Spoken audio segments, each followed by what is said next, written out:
Short break here coming. React to some of the top soccer headlines going on in the soccer world. Um, we gotta start off. David De Gea. He is finally, after a year of being away from football, essentially as a free agent, he has decided to join Fiorentina as a free agent. Fiorentina announced this move actually. Uh, uh, Technically, it's 12:30 p.m. right now, so it's Saturday. They announced it on Friday. Technically today, or technically yesterday, but really today. De Gea, he signed his contract. It's a 1 year contract with an option to extend it.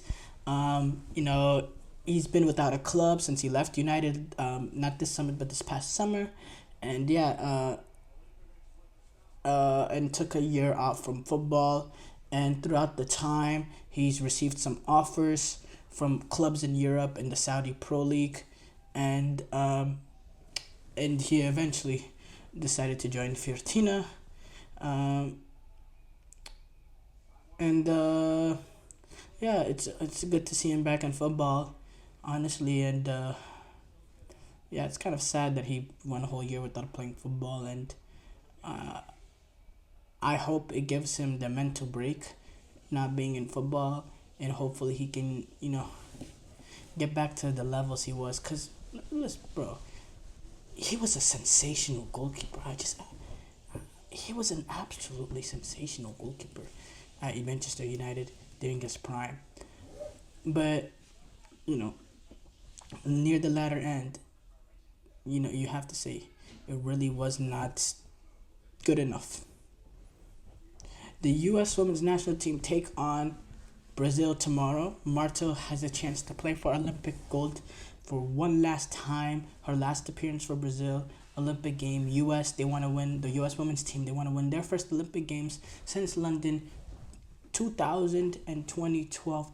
Huge storylines there. It's gonna be a great game. It's gonna be a classic game. We don't see we haven't seen this sort of game at this sort of level. Brazil, United States women, in a final for a very long time. It's two teams that have real history in terms of Olympic games. Not just in terms of women's soccer. They played in the 2008 gold medal final, and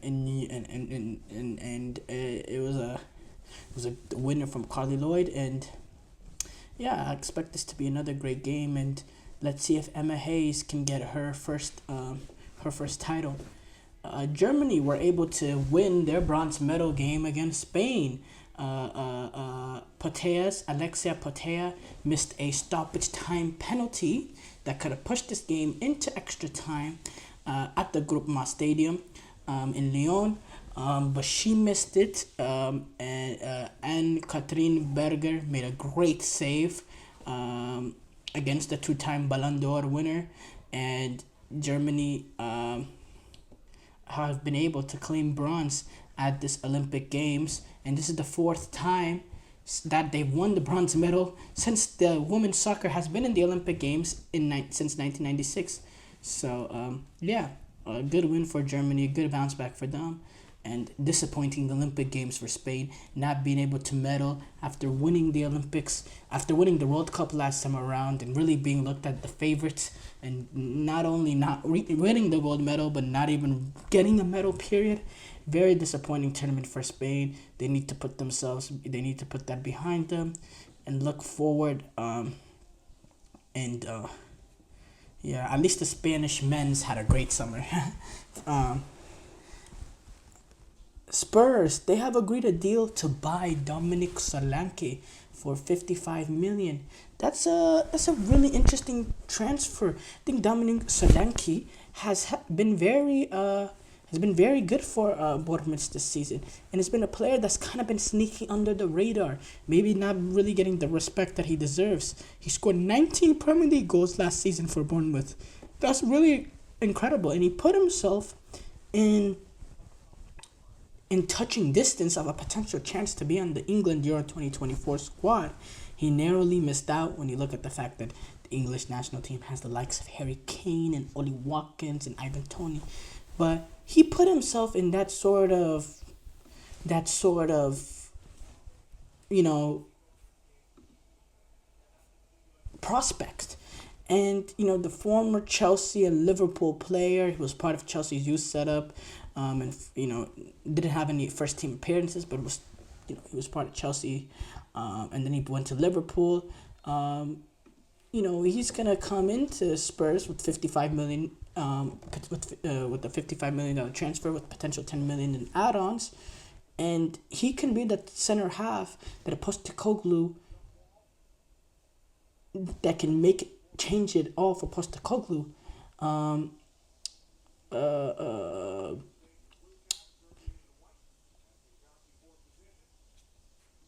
When speaking about it, no, they didn't speak about it actually. But Dominic Solanke, he's 19 goals, 3 assists. He wins his aerial duels. He's been consistent this season. And Postecoglou, he's talked about how if they've needed a center forward. When speaking about it, he said, we play a certain way. We demand certain things from a physical perspective, from the technical aspects of it. That's it. That's it. Being a striker that fits that mold. It's still the area of the park where we're really probably the most thinnest when I talk about squad wise at the moment. So obviously that's a focus for us. And Solanke, that'll be a deal fit for Spurs. He's talking about the physical perspective and the technical aspects. He provides that. He has the physicality that Richarlison doesn't really have, but he also has some technical ability in there too, something you can get out of, some real ability and some real quality. So I think this is a signing that's good for Tottenham. This is a Tottenham team that needed a little bit more to push them. The way that they played, they got a little bit tired near the end of the season, and their performances went just a little bit down, and they didn't have the squad depth. So being able to add a guy like Dominic Solanke to continue to progress, he gives you goals that this team did not have. I think Spurs are going to be more dangerous because of Solanke. He's not Harry Kane, and he's not going to come in and have the impact that Harry Kane had for Tottenham. And I think it's ridiculous to expect that from anybody coming in, unless you bring in the like of like a Osimhen or something on a ridiculous transfer. Other than that, you can't be expecting Harry Kane sort of prospect. But what you can expect is a solid number 9, a clinical number 9, and a number 9 that you can rely on game in, game out. And I think Dominic Solanke is now at the point in his career that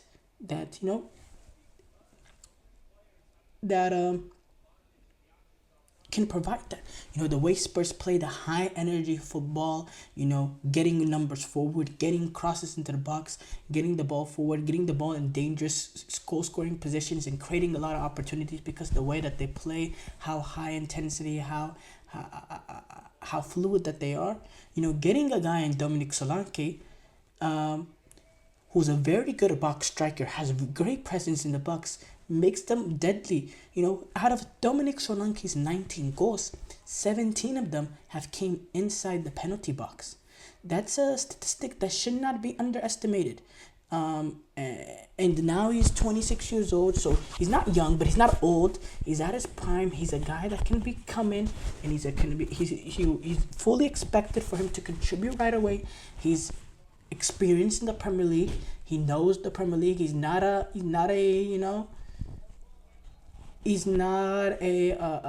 player coming from another league that needs to adjust to the Premier League. He understands it. He's a very good box finisher. Spurs, they rank 4th in the Premier League when you talk about crosses per game. Now bringing in a guy like Dominic Solanke that has a great box presence, it's a match made in heaven. So I think that's a signing that's gonna work out for Tottenham. I really do. Great signing for Emran Shibeshi.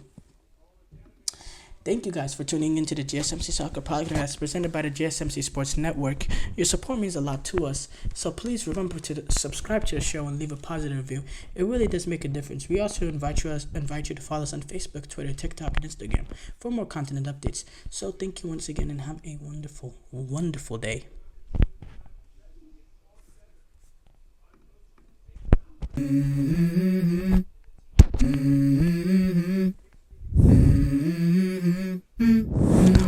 go. I wake up to a little bit of drool on my